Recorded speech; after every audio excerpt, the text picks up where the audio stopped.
Dito nga ako ngayon sa Muntinlupa. Kung ayaw yung maniwala, di kwag. Kanina pa nga ako paikot-ikot dito at wala akong makuhang booking. At sa wakas, sa haba-haba ng hinintay ko, nakakuha din tayo ng booking.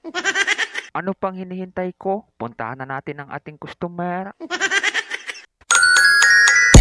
Nagulat nga ako dito, kagwapa ng ating customer. At lumapit nga ulit si ma'am para i-confirm na ako yung rider na kanyang nabook. Tinuro pa nga ni ma'am sa akin kung saan ako dadaan para mabilis daw akong makarating. Biro ko naman kay ma'am, hindi ako dadaan dyan. Gusto ko kasi matagal ako makarating.